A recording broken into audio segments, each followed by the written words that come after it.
Hello everyone and welcome back to the Tent of Abraham. I'm Tamir Kreisman from Jerusalem, Israel, and we continue with Pirkei Rabbi Eliezer. We are in chapter 33. This one is 33c, all under the title of The Power of Charity. So please pay attention because this is something that is relevant to us today. Well, everything is really, but we can do something about this. And this one is titled A Cool Drink of Water. הללו את אדוני כל גויים, שבחוהו כל האומים, כי גבר עלינו חסדו, ואמת אדוני לעולם, hallelujah. Okay, so we're going to get into the teaching. The events of the world and the events of Israel will all be known shortly. I mean, it's all falling apart now. So let's get into some Torah. Rabbi Azariah says, behold the power of charity. Come and see from Shalom Bentikvah. Who is this guy? Let's find out. He was one of the Gdolei Hador, the great sages of his generation. Gdolei Hador, let's say, of this generation was Rabbi Kanievsky, who passed away. The Ramchal was the Gdol Hador of his time, as was the Gra, Rabbi Akiva, Rabbi Shimon Bar Yochai. They were Gdolei Hador, the top, right, of the sages of their generation. So it says here, he was Gadol Hador, right? As he would do tzedakot, charities, every day. But we're going to see exactly what this means now. I hope at this point we understand from the past two teachings that tzedakah does not only mean to give money. That is the least that we can do. Again, and I love giving this example. Whenever there's an earthquake, right? We see earthquake, landfall, whatever. And it's a country assuming that doesn't, say death to Israel. So you have all these delegates from the different countries in the world sending their people there, people, equipment, and everything. America always sends money because they have money. They always send money. But like we said, we send our people. We don't send money. We're not a wealthy country, but we got professionals over here. So that's really what happens every single time. Just look in the past 5, 10, 20 years of natural disasters, if you will, what did Israel do? Israel always sent people, because when you give your time of yourself, in this case, you're putting your body in harm's way to go save others, that is charity. Anyone can write a check. See? Okay, fine.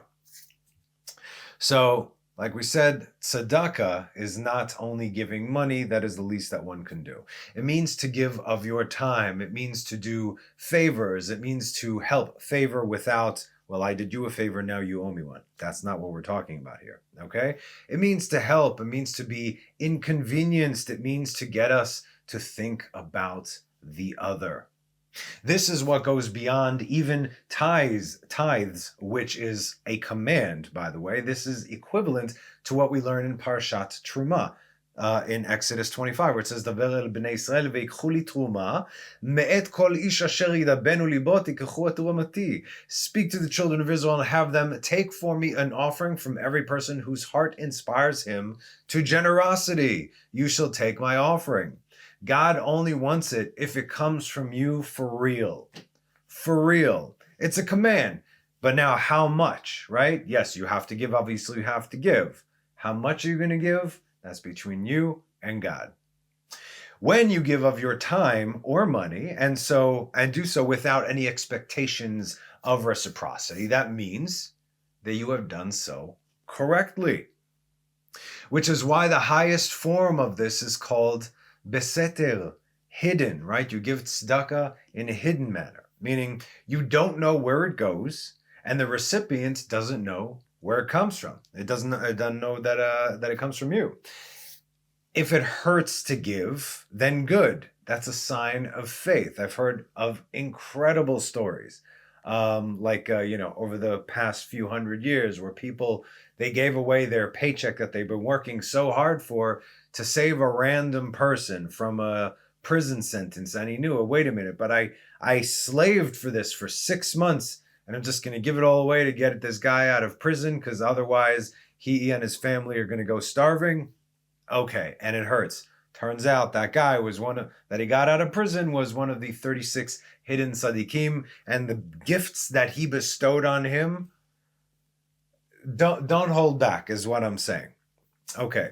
Now, sometimes also it's very difficult to find a situation where you give and you don't know exactly where it goes for, but that's why we have certain websites. Some of you have asked me over the last few weeks, where should I give, through who should I go? And I gave you these websites where to go. They've been vetted. I also give there. So in other words, you choose the category. Okay, I want to give to widows and orphans. I want to give to the elderly. I want to give medicine. I want to give hot meals and so on and so forth. Wherever it goes, it's all good, right? You give. You don't even have to necessarily have your name on their record. You just give. I don't even take you don't even take a receipt from this, because it's just like, I don't want to take this and then deduct taxes from it. Again, you can, there's nothing wrong with doing this, but it's giving with like, I really want to give this, and I relish the opportunity to do so long that it is a reputable organization. And then obviously the end receiver has no idea that it comes from me or from anybody else. Okay, so let's continue. So, like we were saying, if it hurts to give, then that's good. And if you feel privileged to be able to give, even better, as that is a sign of reverence. And if you make it your life's mission to live and give for the other, that would be the best, as that is the sign of emulation. This is what God does. God gives us every moment of every day, since the beginning of time until the end, to all his living creatures. God provides for everyone and everything. And what does he expect back? Nothing. What do you want to give back? That's the question. This is what we're talking about. So we have two role models for giving, of which everyone in Torah has learned from. There is our father Abraham, of course, whose very planet is Jupiter, tzedek, tzedakah, tzadik, you see? And where did Abraham learn to live and give in such a manner? Who taught him on these incredibly unprecedented levels how to live like this? It wasn't Noah. It wasn't even Shem, the first Melchizedek. It was God. So in other words, when we live and give like this, we emulate God, just as Abraham did. So Abraham already brought it down. We can't fully understand God right now, but Abraham did, so follow the man, right? You understand what I'm saying. Okay. To have the slightest inkling of an understanding of how God loves and sustains this world, giving freely, absolutely knowing that there is nothing that can be given to him in this world, since it's all his. Just look at our father Abraham, the one who loved God, right? Call Abraham the professional giver. This is what I mean, please, because again, I don't know who's exactly watching out there, right? These are our role models, if you will. It's like, I want to live like God. Good luck with that. But how are you going to figure that out? Read your Bible according to how the people followed him, translating it to our day-to-day. When we love someone, we pick up their habits, their mannerisms, likes and dislikes. We become them. Look to Abraham. You see what I'm saying, right? I find that after I got married, all of a sudden we start using the same dialect, almost the same habits. We're doing it because we're always together. So this is what Abraham picked up from the Almighty. He gave his time, he gave his money, he gave his heart and soul for God's creation, just as God does in every moment of every day since it all began.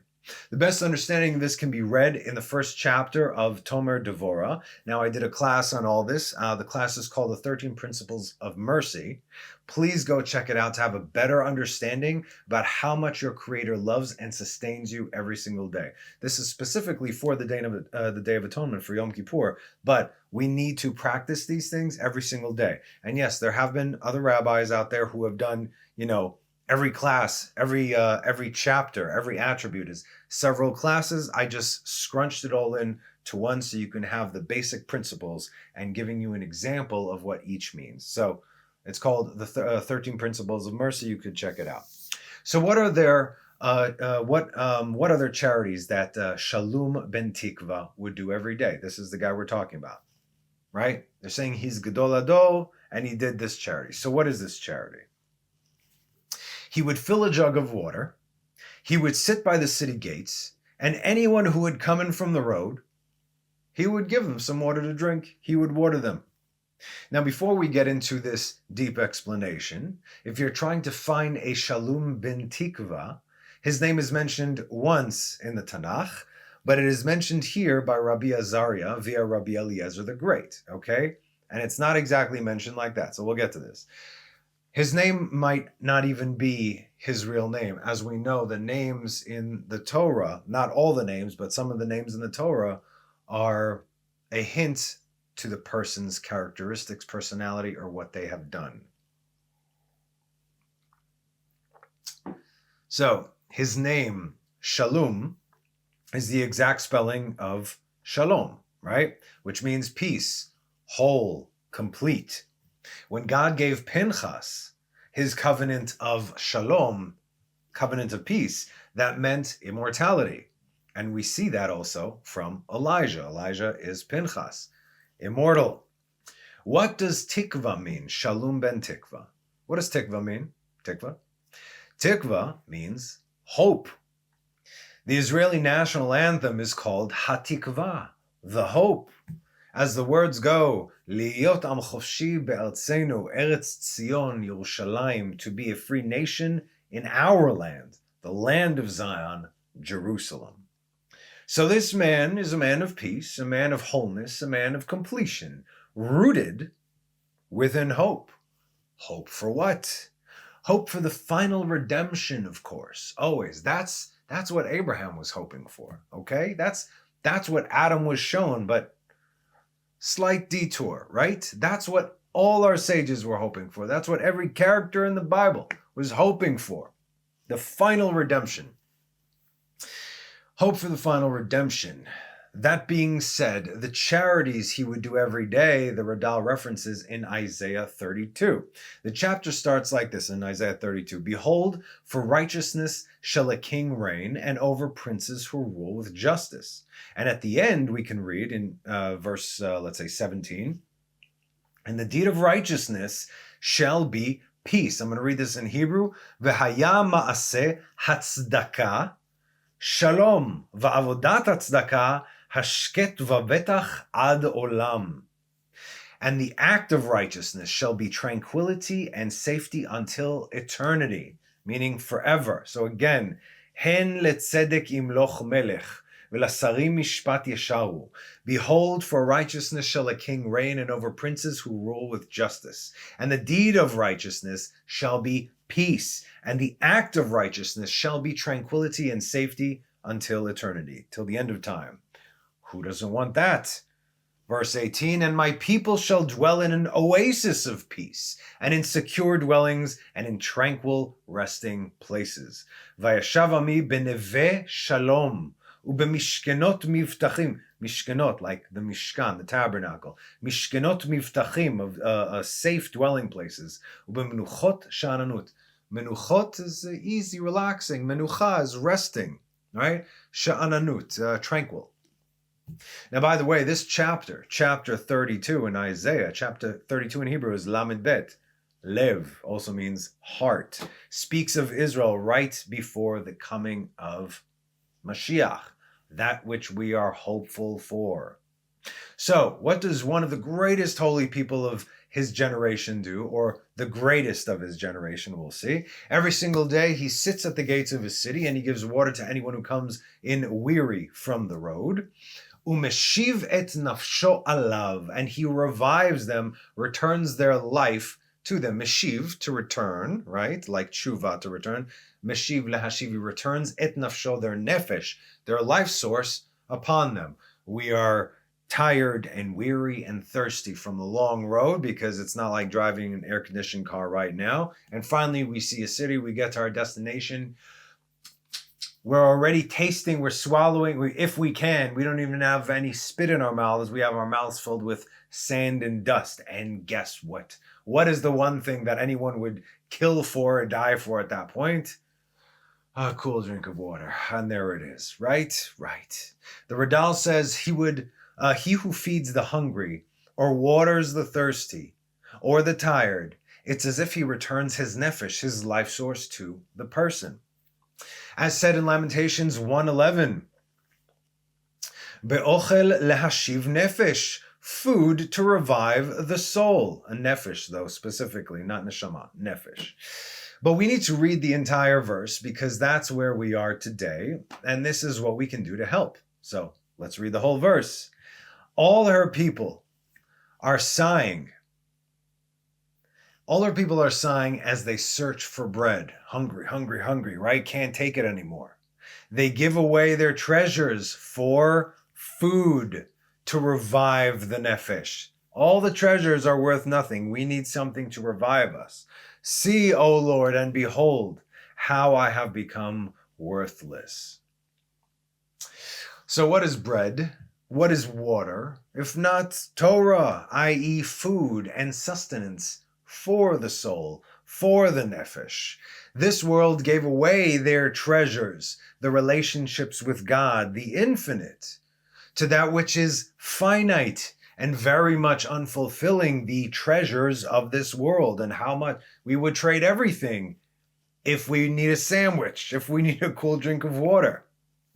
Oh, if I only knew what I know now when I was younger. If only someone had told me.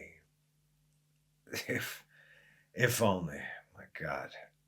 The problem today is that people are dying of hunger and thirst, and they think that this is just how it is. I'm not speaking, yes, literally, but again, that's also the problem of the world governments, but we know how they run things. This is very much Let's put it like this, okay? World hunger could be cured in a day. There is more than enough food produced for every last person on earth to be fat, just like the fattest country in the world.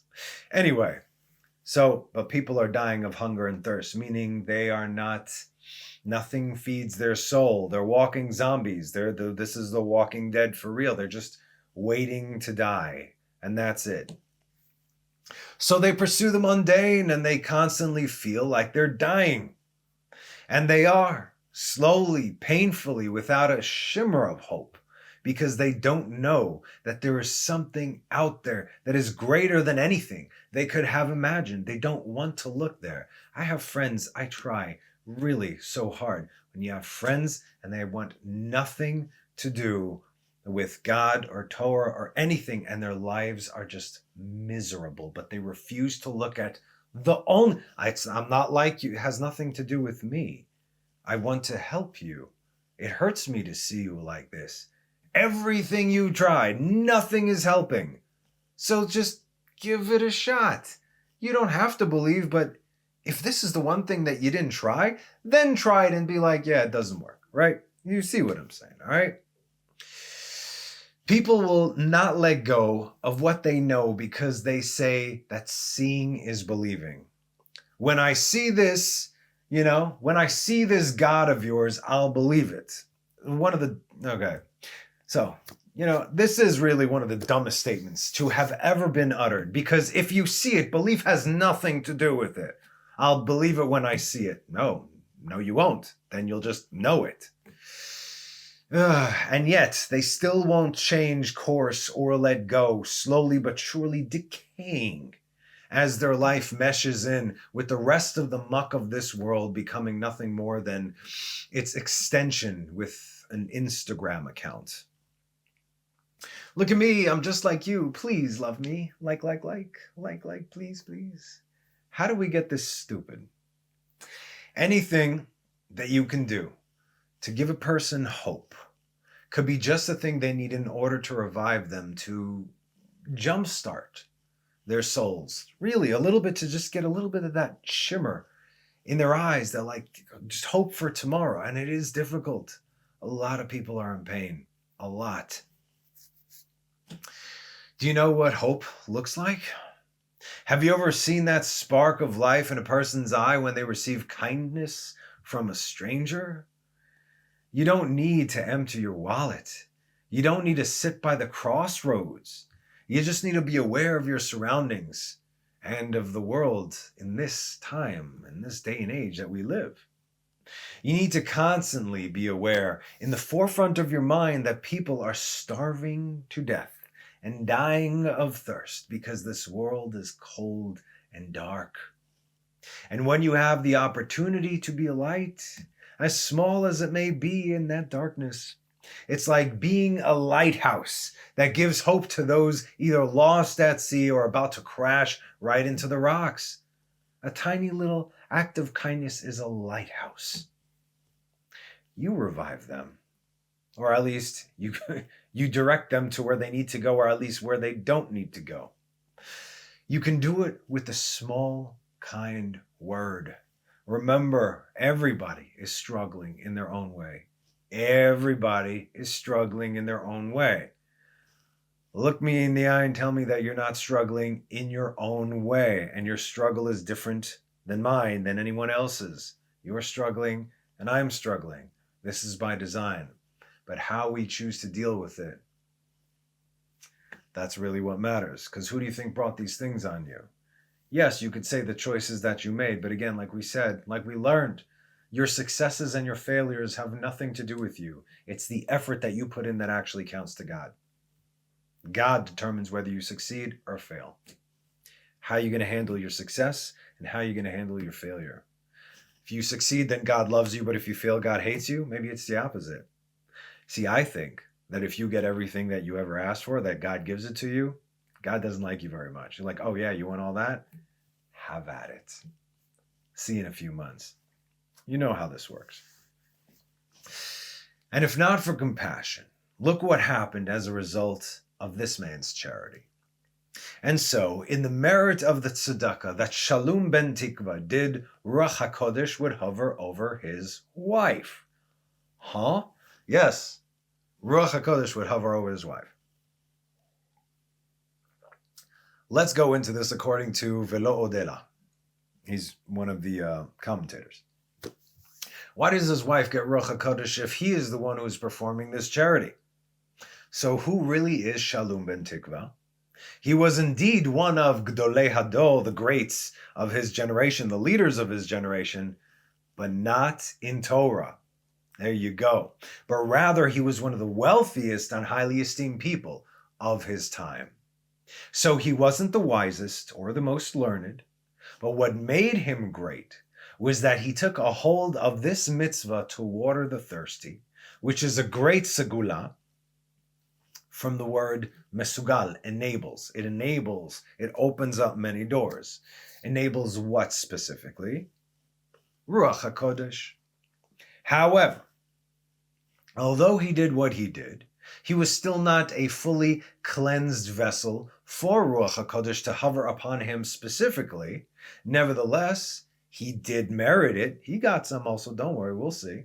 Which is why it was given to his wife primarily, who was considered to be part of him. Your wife is an extension of you. You are an extension of your wife. What is good for her is good for you. That's how it should work, and vice versa. Furthermore, she also partook in this mitzvah, he says. How so? Get this, and I'm quoting from this man from Lo Odela. Because she did not argue with her husband about what he was doing, like the rest of the wicked women who want their husbands to deal with money rather than with Torah. Understand this, okay? If the wife doesn't want it, the husband cannot learn Torah. I don't want you going to yeshiva. I don't want you learning Torah. What are you going to do? You have a choice, right? How many women do you know would be willing to forgo worldly riches for the sake of their husbands doing God's work? Not many, right? Think of, I don't know. Nobody I'm thinking of right now would actually. Anyway, very, very wealthy individual. The wife lives the good life, and then he says, honey, I'm gonna stop making money. We got enough. I'm gonna leave this, mansion. I'm just gonna go sit in the street with my jug of water, and I'm just gonna, What wife would be like, sounds like a great idea. Okay. And no better example of this comes to mind than the story of Rabbi Akiva and his wife, Rachel. Her father being the Kalva Savua, I've spoken of this before, but he was one of the wealthiest men in Jerusalem at that time, during the time of Second Temple. He was a multi-billionaire, okay? She was disowned by her father because she chose to be with this guy Akiva. They would sleep in a different barn every night. She's the one who encouraged him to start studying Torah and to learn to read at age 40. 40. She saw the man that he would become.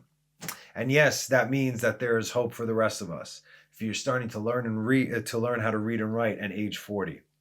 It was his wife who told him to go and study for 12 years. And then 12 more years after that. She said, go study. And then when he came back 12 years later, he got as far as the door with 12,000 students behind him, and he heard a conversation his wife was having with another woman. She's saying, how could you let your husband go like this? You don't know what he's doing. She goes, I know what he's doing. I know the man, and he's studying Torah. And she's like, how long have you been gone? He's been gone for 12 years. 12 years is a long time. She said, you know what? The guy's learning Torah, and if he wanted to go for another 12 years, I would have no problem with that. I'd send him away. He didn't even open the door. He turned around, left for 12 more years, came back 12 years afterwards with 24,000 students. You know the story, right? If you don't, it's in one of my teachings. I forgot which one already. So again, and since I'm just saying why she merited this, since it was his wife who pushed him towards Torah, Rabbi Akiva, the great sage of his generation, he was Gdol Hador at his generation, stated that every piece of Torah that we learn from him, which is just about everything, is in her merit. You see? Okay. In other words, because of her, he became Rabbi Akiva. And because he was Rabbi Akiva, we all benefited. So, by whose merit? Merit of his wife. You understand now why the Ruach HaKodesh was upon Shalom's wife, because she supported his actions in charity work. She said, yeah, absolutely, go. So this guy, Shalom Bentikvah, was actually a very wealthy individual who gave up on making money in this world and did something that the townsfolk frowned upon. One of the wealthiest guys, like, why are you sitting there, dude? You're making everybody else look bad, right? Not only is this charity, but this is humbling as well. I don't know if it's like this in the States, but there's a special income bonus for the garbage collectors here in Israel, because it's humbling work. So they actually get a bonus pay because, the bottom line is they're collecting the trash. You call them sanitation workers, whatever, sanitation executives. But you understand what I'm saying? So this is what this guy did. So take the wealthiest, most prestigious people in your vicinity, and now they're going to do, pouring cups of water in the street. So it's very humbling. And what does humility bring if not Ruach HaKodesh? Yes? This also goes to show you that Ruach HaKodesh doesn't just rest on anyone despite what they do. That's in paganism, of course, where you think you can just say a name, right? And then all of a sudden, woohoo, here we go. And then you tell everybody else that they're going to hell. And since Ruach HaKodesh hangs out with a person, in this case his wife, who was more corrected than he, this is one of the effects of prophecy. What? So who was she? Who's his wife? 2 Kings 22:14. Huldah, the prophetess, the wife of Shalom, the son of Tikvah. Here, have you heard of Huldah, the prophetess? We'll talk about it in a minute. Huldah was one of the 7 prophetesses of Israel. For our general knowledge, okay, there were 40 or 48, I'm sorry, 40 or 48 male prophets, 7 female prophets.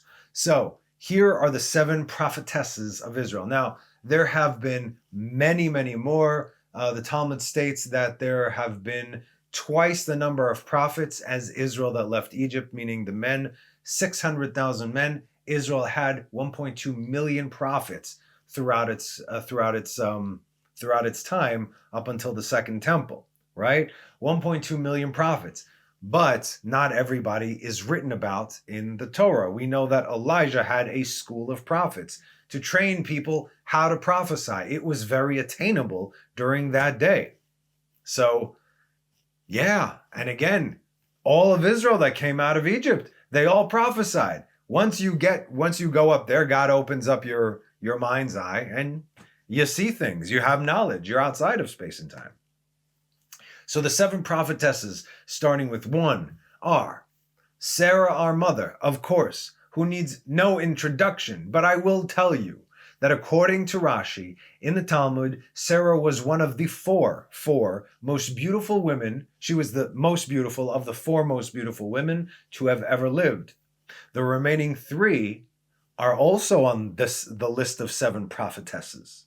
Number 2, Miriam, who needs no introduction. Number 3, Devorah, the warrior prophetess. Number 4, Hannah, wife of Elkanah and mother to the great prophet Samuel. 5, Abigail, wife of King David and one of the 4 most beautiful women to have ever lived. 6, Huldah, who we're talking about, also one of the 4 most beautiful women to have ever lived. And of course, Queen Esther, the Redeemer of Israel, and of course, one of the 4 most beautiful women to have ever lived. And there are also those who say that Eve was the most beautiful woman, but she wasn't born, rather fashioned, so you can only imagine, right? Our sages say that out of all the women in the world looked like monkeys compared to Sarah, and Sarah looked like a monkey compared to Eve. All right, so just so you understand this. So Ruach HaKodesh, prophecy, and good deeds, are they related to one's externality? Yes, they are. Okay, we'll explain this. How do we know that if your good looks are a result of holiness or genetics? Okay, I'll give you a hint. When Sarah was 100, she looked like she was 20, and she had sins that were equivalent to a 7-year-old, right? That's how the breakdown of Sarah's life. And also Sarah was related to Esther. Sarah died at 127, and because of that, Achashverosh was the king of 127 nations, the last 7 being in the merit of Esther, related to Sarah. Okay, so Moses too. Everyone who saw him couldn't take their eyes off of him. At 120, his eyes did not dim, meaning he did not look like he was a 120-year-old old man. The outward beauty from holiness does not sag, wrinkle, jiggle, or crease. It radiates, it glows, because the source is eternal. We've discussed before Yaldei Yerushalayim, the children of Jerusalem. During the time of the first temple specifically, when there was no idolatry, and when there was peace, the Shekhinah could be felt the closer that you got to Jerusalem. And of course, within Jerusalem, the closer light would just come out of the temple. But all of Israel and the whole world, of course, benefited as a result.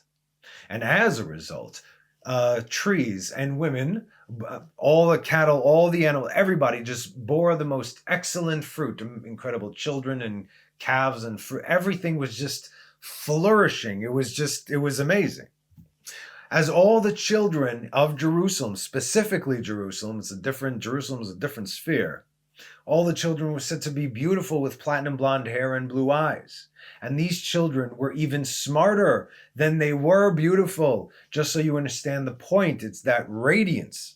So our prophetess, Huldah, who was more self-corrected than her husband, because again, she was the prophetess, therefore she had to practice holiness much more than he. He was a businessman who started doing these mitzvot, okay? This is why, in the meantime, she's going to get the majority of the Ruach HaKodesh. So she supported his decision to not pursue physical matters of this world any longer. She received Ruach HaKodesh on behalf of her husband, Shalom Bentikvah, and was one of the 4 most beautiful women to have ever lived. Now, our text says, however, retrospectively, his name was Shalom ben Sachra. The word Sachra comes from the word schola, merchandise, socher, dealer, a drug dealer.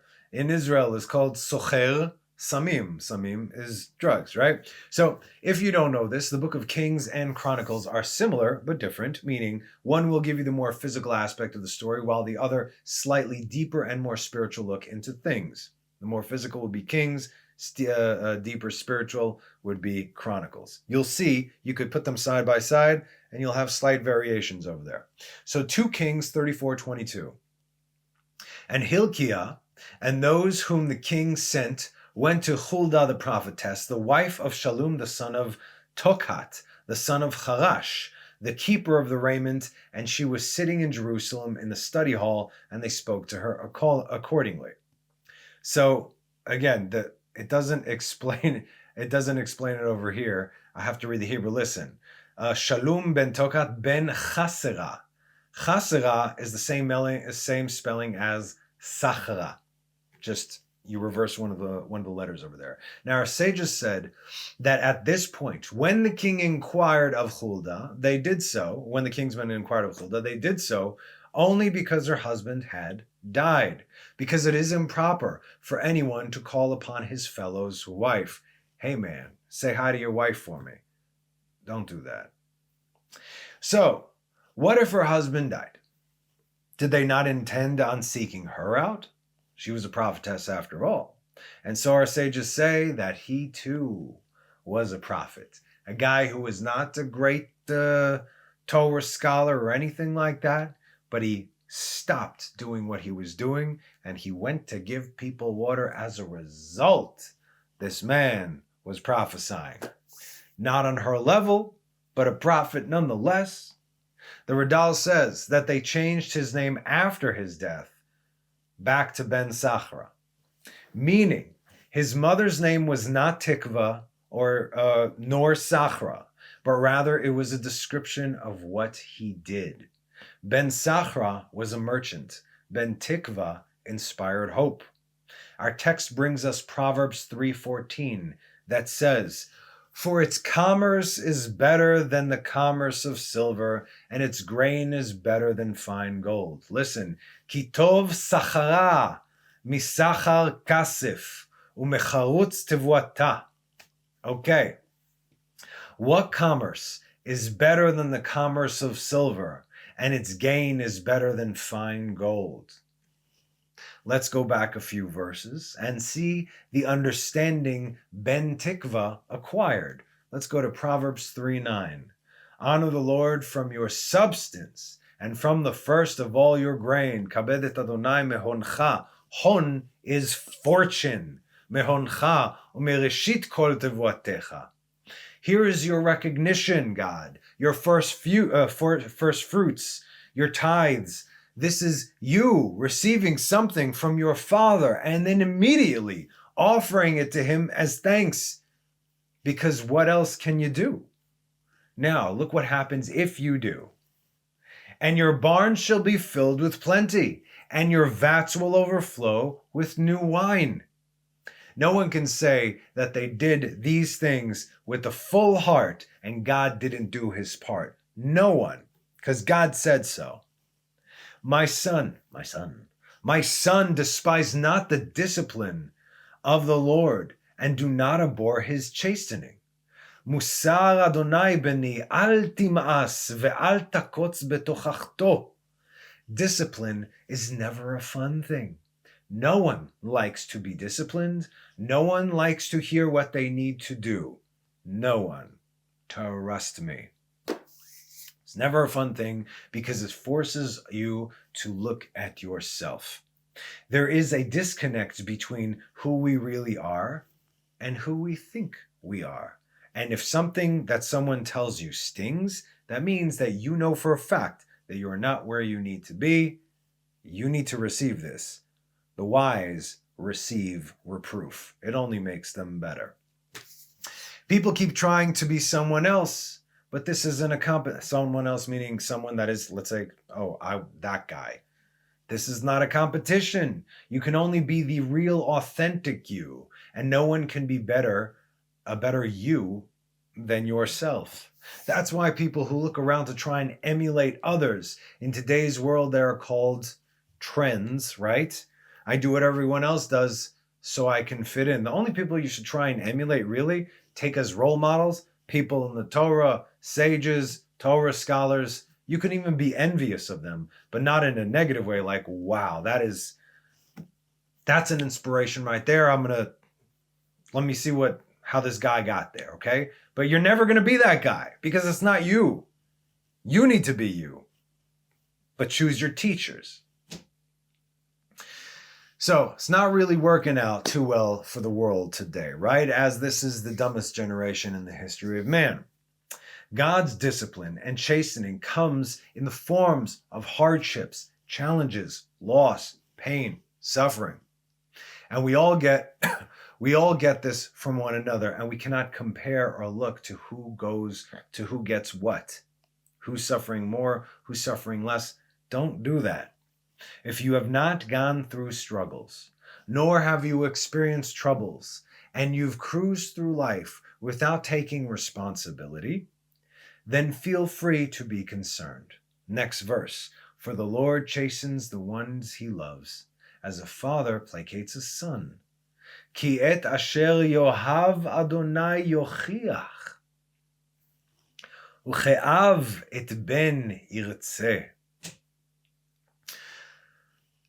This is how God looks at who? How? Who? Those who do not despise his discipline. And if you not only receive correction from your father, but are grateful for it as well, you're going through tough times. Why are you going through tough times? Because you don't know what God knows, nor do you need to. Then as a result, fortunate is the man who has found wisdom, and a man who gives forth understanding. Ashrei Adam matzah chokhmah ve'adam yafik tevuna. Right? We also know that fear of the Lord is the beginning of wisdom. Here we go. Who wrote this? This is Solomon. Where did he get it from? His father David. So first, fear and revere him. That means you are fortunate because you have found wisdom. This is hard. Thank you, God.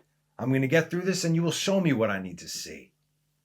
And from wisdom, which is attained through fear and reverence, one receives understanding, which comes exclusively from God. How does one attain wisdom? Through the Word of God, through Torah. How are you going to know God otherwise? You ain't going to get a woo-woo and then all of a sudden you know everything. Doesn't work. And if you think it does, watch how quickly it won't last because there's no substance over there. There's no foundation. Open a book, read it. That's how you know. This is why we were given the Torah.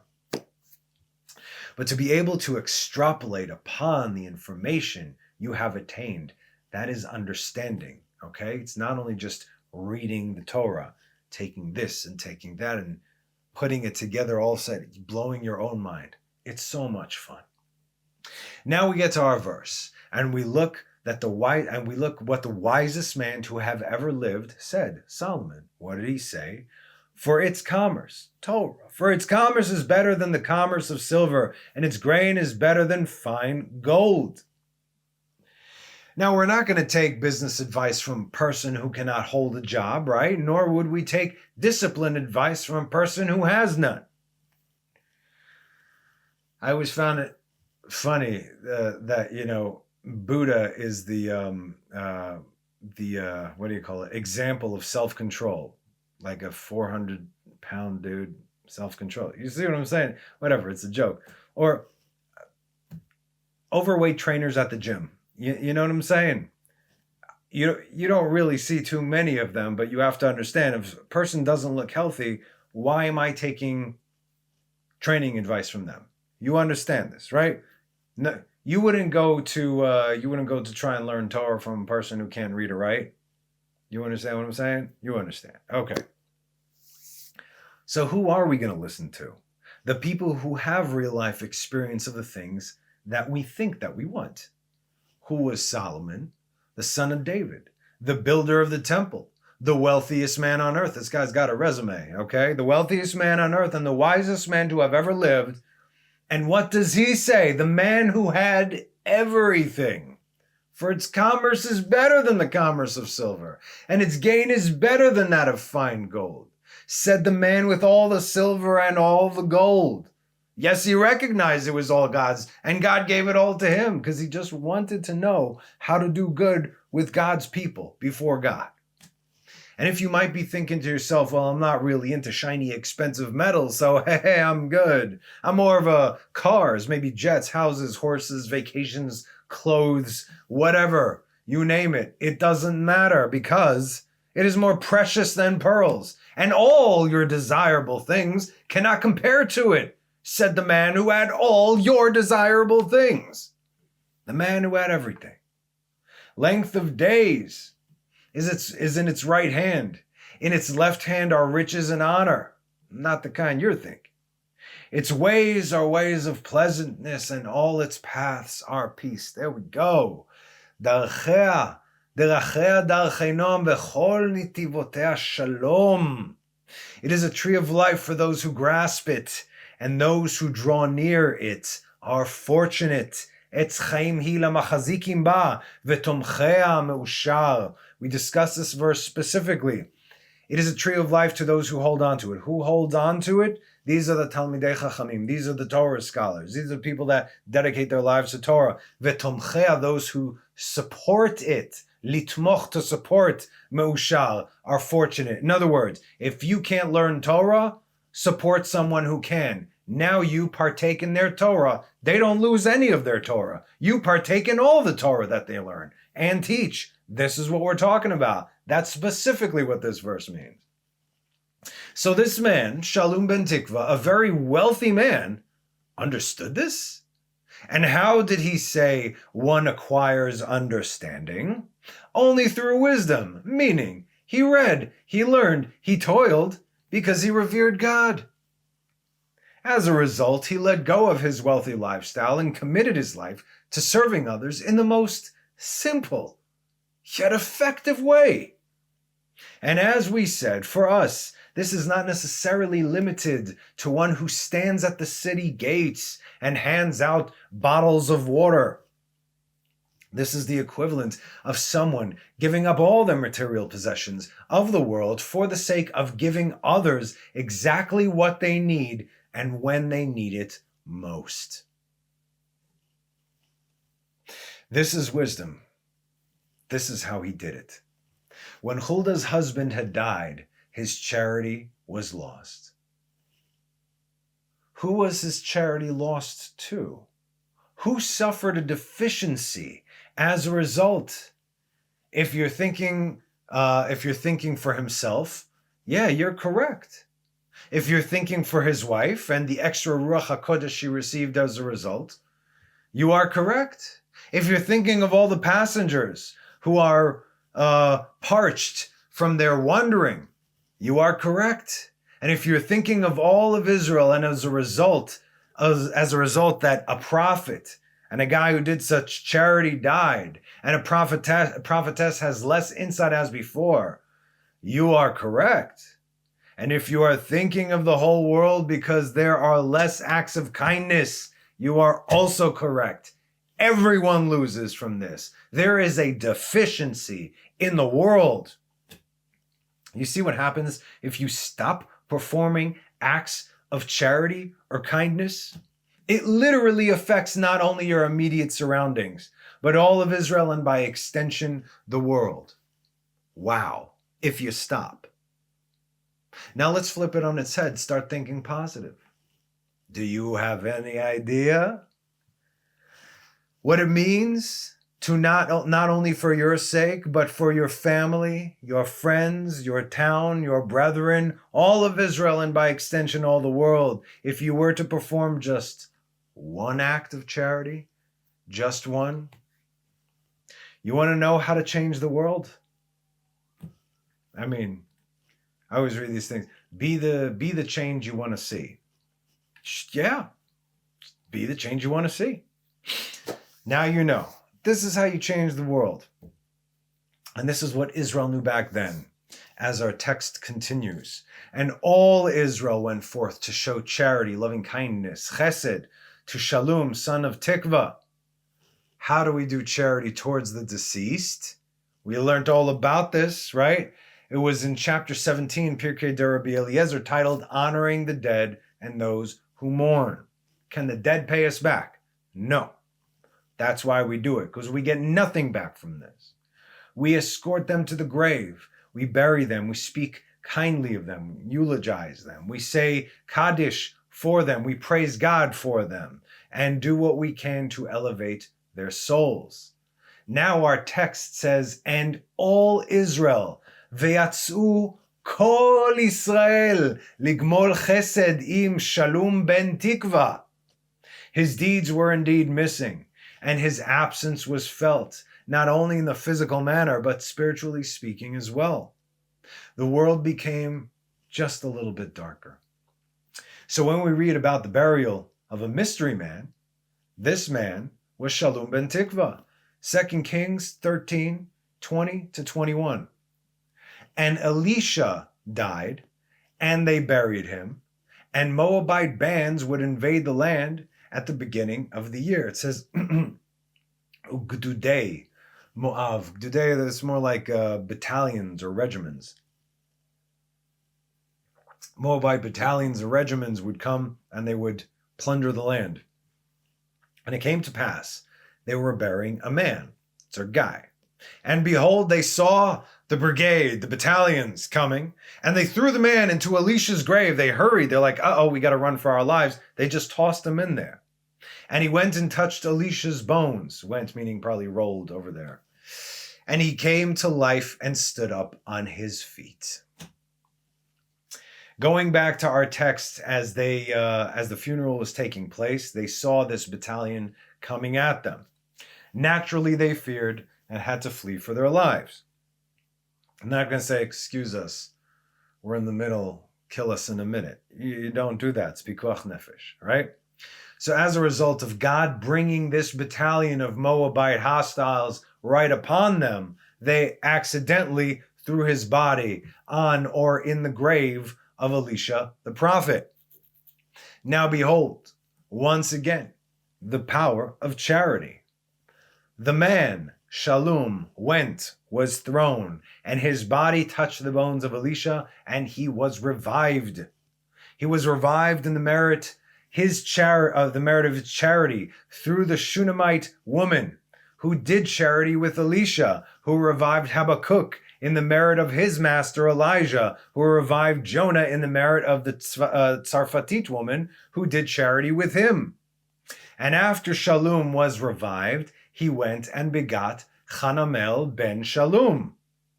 Some say that he indeed begot Hanamel. In other words, he had a kid, named him Hanamel ben Shalom, because he was Shalom Bentikvah. As we can read here, that this person was a real person in Jeremiah 32, 6 and 7. And Jeremiah said, the word of the Lord came to me, saying, behold, Hanamel, the son of Shalom, your uncle, is coming to you, saying, buy for yourself my field that is Anatot, for the right of redemption is yours to buy. But also, there is another option. So we see that there was a man named Hanamel ben Shalom, referring to Shalom Bentikvah, formerly known as Shalom ben Sachra. Shalom the merchant became Shalom the son of hope. This character, Shalom ben Sachra, Shalom Bentikvah, is the same person, only his name changed because it is the description of his deeds. We grow into our names. They have meaning. That being the case, the fact that when our text says that after his resurrection he begot Hanamel, we are talking about a birth or rebirth, are we not? Hanamel means shechanano el, that God had pardoned or that God had had mercy upon him. And also the letters of his name, Hanamel, Chet Nun Mem Aleph Lamed, could stand for the following according to the Radal. In a derech remez, in a way of a hint. The Chet stands for chai, revived. Nun, nafsho, was his life. Mem, mimaga, from the touch of. Elisha, Aleph, Elisha. Lamed, lekivro, grave. His life was revived from the touch of Elisha's grave. That is what Hanamel could stand for. As we can see, names are important, but a name also must be earned, such as Jacob, Israel. Time and again, and it never gets boring. You cannot call yourself Israel unless you first become Jacob. That's it. You can feel and identify and believe and yearn. But if you do not become Jacob, i.e. a Jew, that is the deciding factor. We go based on ma'asim. We are in the world of asiyah. We are in malchut, the epitome of doing. I love you all, but you can't say that you are Israel. You could say you feel like you are part of Israel, therefore, so then do it. Otherwise, Noah hides. See what I'm saying? Okay. So this man, Shalom, which comes from Shalom, peace, Shalem, completion, whole, used to be a merchant, Ben Sachra, but he provided the revival to many when he gave up on his wealth and watered the thirsty, giving them hope for life, Bentikvah. As a result, Ruach HaKodesh hovered over him as he was a prophet, and then even more so over his wife, who was supportive of his endeavors. And when he was gone, his absence was felt, and all of Israel mourned for him, and they all did chesed for him, burying him. But God never took his eye off him and revived him through a seeming calamity or confusion. As he is known as the one whom God pardoned from death, Hanamel, all due to the power of charity. Sometimes, something as simple as a cool drink of water on a hot summer's day can make all the difference. And that's our class for today. So stay tuned for next week as we continue learning about the power of charity, this power that is accessible to all of us. Okay? You don't need, regardless of your level, wherever you are, it is relevant to you, and you can rise to the highest heights. In fact, you can literally rise from the dead. So next week, we will be discussing King Saul and the necromancer. So as always, thank you so much for joining me. Have a wonderful rest of the week and have a Shabbat Shalom. I will see you next time. Bye-bye.